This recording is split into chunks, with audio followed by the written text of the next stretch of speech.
My Lords, I thank everyone who's put their name down to speak in this debate and apologise that the time available is so short. I do hope that's something the Procedures Committee will look at. Your Lordship's House, in the 2 weeks since we've returned from recess, has heard many times about the massive, far-reaching schemes that the government has introduced in response to the COVID-19 epidemic, as we did this morning's government response to my oral question about growth dependency.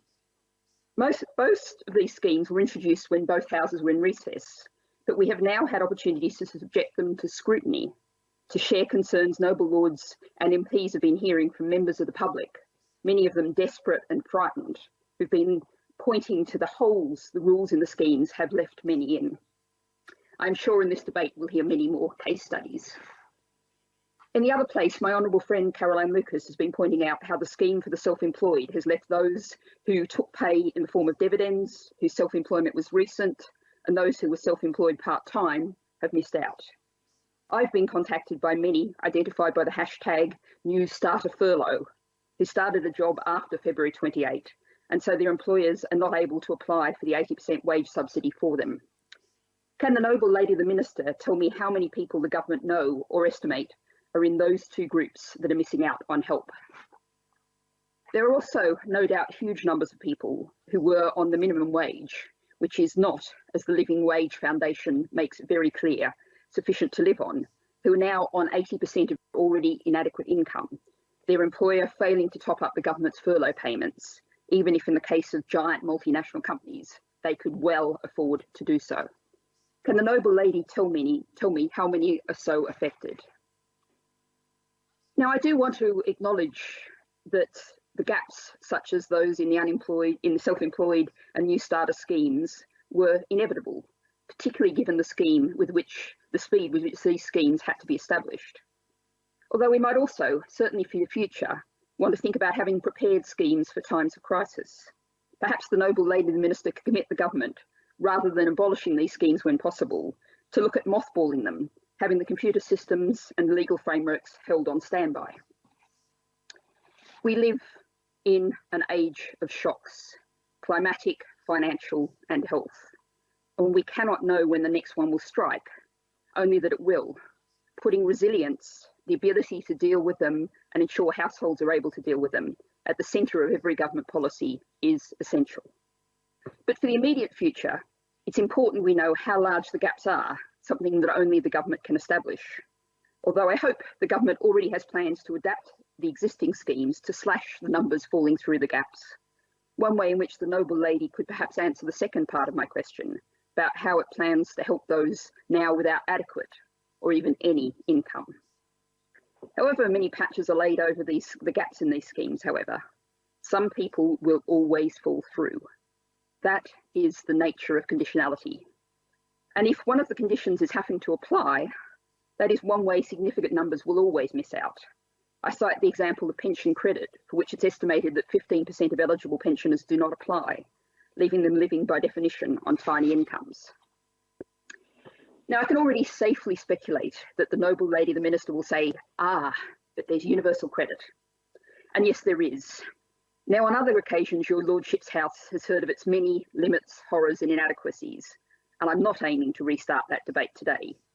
At least with, as I understand it, and perhaps the noble lady can confirm it, all sanctions suspended, some of its worst horrors, people being left absolutely penniless through no avoidable fault of their own, are not currently occurring. And I hope that the noble lady will also acknowledge that its level is not going to meet the commitments of many people who suddenly and entirely unpredictably have only yet to rely on. And I can only hope that the noble lady, the Minister, will today tell us that the government plans to make the ending of universal credit sanctions a permanent state of affairs. Taking away an already inadequate level of income and leaving people penniless for months or years is no way for a society to treat anybody. Again, we have the problem of conditionality, rules being applied that some are unable to meet. We've seen the level of conditionality in social security tightened and tightened again in recent years. We've seen our politics dominated by the disgraceful and false distinction between so-called strivers and skivers, falling perhaps to its greatest depths with a former Chancellor's obsession with the setting of people's windows blinds. That conditionality has led many to miss out on money they desperately need and should have a right to. In the age of COVID-19, that cannot be allowed to continue. Which is why, as I have pre-warned the Noble Lady, I wish to ask her if the government is considering a universal basic income, a payment going to every member of this society as part of the answer to the second part of my question. Only an unconditional universal payment can ensure that no member of our society is left penniless, is left in a Dickensian world of want and misery. Now, I have to tell the House that I am not coordinating this call with the First Minister of Scotland, Nicola Sturgeon, who yesterday told her House that COVID-19 makes the case for a universal basic income stronger than ever, and that she would be putting the case for it to our Prime Minister. But that coincidence reflects calls from increasing numbers of direct elections for a universal basic income, party political and not. An unconditional regular payment at an adequate level going to every woman, man and child in our society could ensure that no one is left in poverty or unable to meet their basic needs. That, surely, in a society that has the capacity to deliver it, is a basic condition to call it decent, to fit the categorisation of a human rights respecting society. I hope no member of your Lordship's House would deny the right to life, yet we don't currently guarantee the means to deliver life, for people to put food on the table, keep a roof over their head. Charity, particularly in the form of food banks, has been increasingly left to struggle to provide that most fundamental human necessity.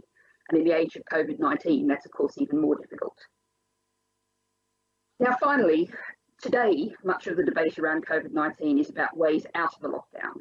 And I think this debate must also look forward to that period. Initial government schemes to bribe people with cash have been extended and are likely to be extended again. But at some time in the not too distant future, they will start to be unwound. And inevitably, that will mean more gaps appearing in the safety net.